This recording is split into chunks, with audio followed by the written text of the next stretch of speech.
இன்னைக்கு விஜய் கிட்ட போய் சேர்ந்துட்டாருங்கிறனால கடந்த 2 மாசமா செங்கோட்டையனுடைய செயல்பாடுகளை ஜஸ்ட் லைக் தட் மறந்துட முடியாது. நாளைக்கு இன்னொரு பிரச்சனை வந்தா செங்கோட்டையனே மறந்துட்டு இன்னொரு எபிசோட் ஞாபகத்துக்கு வரப்போகுது. இந்த தடுமாற்றமான காலகட்டத்தை அவர் கடந்து வந்தாருன்னு நான் பாக்குறேன். அதை சொல்றதுல நமக்கு ஒன்றும் தயக்கம் இல்லை.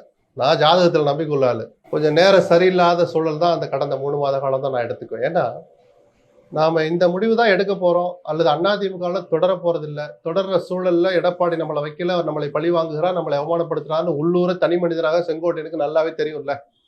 பசுமண்ணுக்கு போனது கூட தேவருக்கு மரியாதை செலுத்துறது நம்ம அரசியல் ரீதியாக கூட பார்க்க வேண்டியதில்லை. அது ஒரு ஒரு ஒரு ஒரு ஒரு பாயிண்டா வேணா அதை பயன்படுத்திட்டு இருக்கலாம்.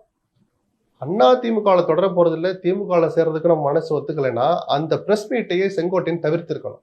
முதல் நாள் வச்சார் இல்லையா, கட்சியை ஒருங்கிணைக்கிற வேலையில பொதுச்செயலாளர் இறங்கணும், யார் யாரை ஒருங்கிணைக்கிறது சேர்க்கணும் அவர் முடிவு பண்ணலாம் சொல்லி ஒரு அந்த பிரஸ் மீட்டை செங்கோட்டையன் அவாய்ட் பண்ணிருக்கணும். ஆனா கெட்ட நேரம் அப்படிலாம் நல்ல புத்தியை கொடுக்காது.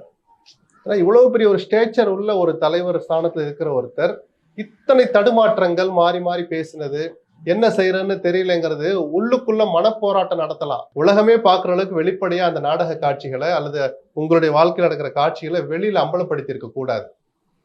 ஒரு நாள் பிரஸ் மீட்ல பிஜேபி சொல்லிதான் அதை செய்யறேன்னு சொன்னார்.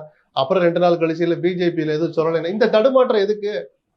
ஒரு கவுன்சிலர் கூட இன்னைக்கு தெளிவா பேசுற மனநிலைக்கு வந்துட்டான். பயம் கலந்த ஒரு கட்டுப்பாடு அவனுக்கு வந்துட்ட பிறகு இவ்வளவு பெரிய தலைவர் செங்கோட்டையன் இந்த 2 மாதத்துல இத்தனை முறை மாறி அவருடைய தடுமாற்றத்தை என்னால புரிஞ்சுக்க முடியும். ஏன்னா ஒரு பதட்டத்திலும் நான் அன்னைக்கு நைட்டு தூங்கவே இல்லைன்னு சொன்னார் இல்லையா எடப்பாடி, என்னை கட்சியிலிருந்து நீக்கி அன்று இரவு நான் தூங்கலைன்னு சொன்னார்ல, அதை நான் 100% மதிக்கிறேன். அது உண்மையும் கூட.